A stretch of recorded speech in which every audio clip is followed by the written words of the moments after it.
Hi friends, Caitlin here with Sass and Stitch Crochet, and today I'll be walking you through a tutorial for the double crochet stitch. This is one of the most basic stitches of crochet, likely one of the first few that you will ever learn. The term double refers to the height. You might be able to notice that this stitch is much taller than a single crochet stitch, so that's where the name double comes from. So with that, we can go ahead and get started. I am going to be using just worsted weight yarn and a 5mm crochet hook.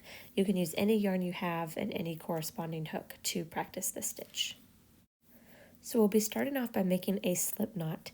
If you are still fairly new to crochet, I have a how to crochet for absolute beginners video that's linked down in my description box, and that will walk you through how to do a slip knot if you need a reminder.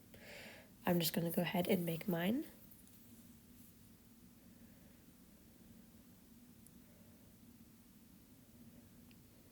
And then we can start with our starting chain.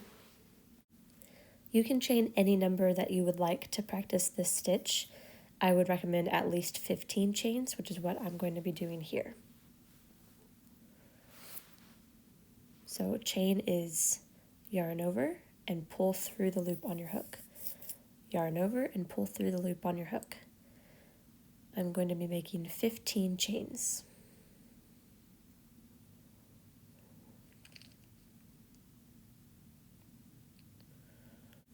Okay, I have my starting chain done. Now we can move on to row 1. For double crochet, we need to start in the 3rd chain from the hook. Let me just get my camera to focus here. Okay, so this is the 1st chain, 2nd chain, and 3rd chain. So this is where we need to start our 1st stitch. So before we insert, we're actually going to yarn over first. Then we'll insert our hook into that 3rd chain from the hook.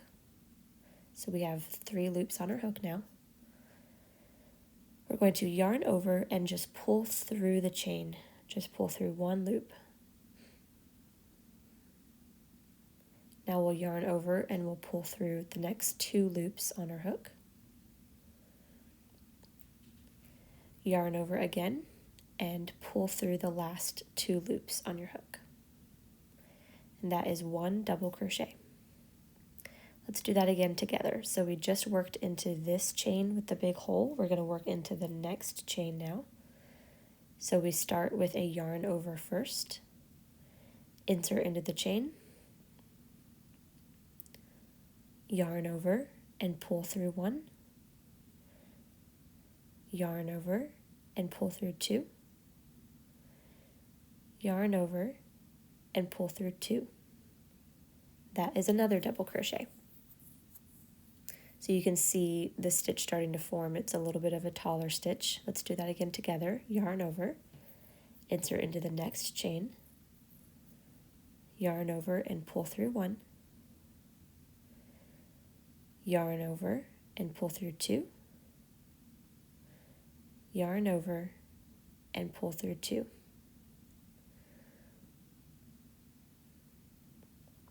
You'll continue doing this all the way across, all the way through the last chain in your starting chain. And then when you get to the end, I will help you get started with row 2. So just continue working your double crochets all the way across. You can really see these stitches starting to form now. So go ahead and finish off this row, and I will meet you back at the end. Okay, I have 1 more stitch left to work here right at the end. This is the last chain right before my starting slip knot. And that is row 1. Now before starting any following row of double crochet, you want to start with a chain 2. So yarn over, pull through, yarn over, pull through, chain 2. Then turn our work. We want to start with a chain 2 to give us that same height as our double crochet stitches for the following row. And now we'll just be working double crochets all the way across this row through the top loops of each of the previous stitches. So looking at this chain 2 here, this is the 1st and 2nd chain, and this here is the 1st actual stitch. That's where we want to start.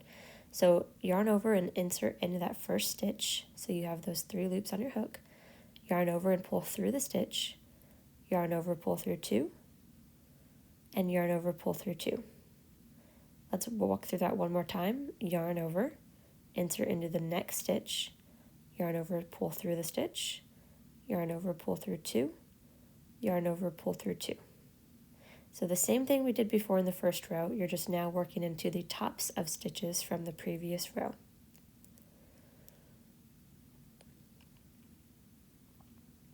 You can continue working all the way across your row until you get to the end. I will meet you back before I've worked the last stitch. Okay, so I'm near the end of my row here. I have one more stitch left to work here right on the end. Sometimes it can be a little hard to tell because your stitches start to kind of curve off at the end, so it's hard to tell where your last stitch actually is. But it's going to be right here. I have one more stitch left to work. Right into these 2 loops right here.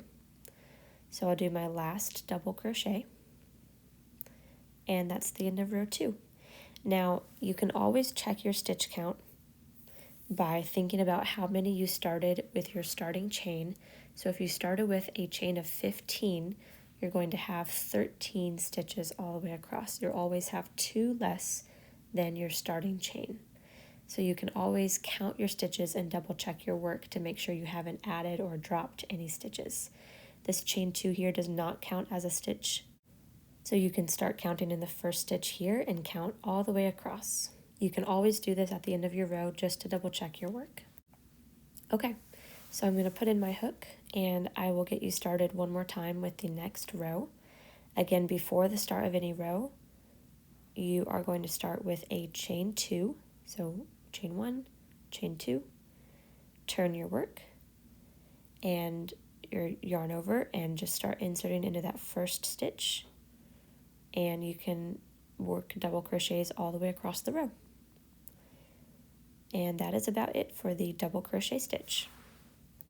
I hope this tutorial was helpful for you and helped you learn a new stitch. It's one of the most basic stitches and used in a lot of different stitch variations, so it's very useful to know this stitch. Be sure to comment and subscribe if this tutorial was helpful for you.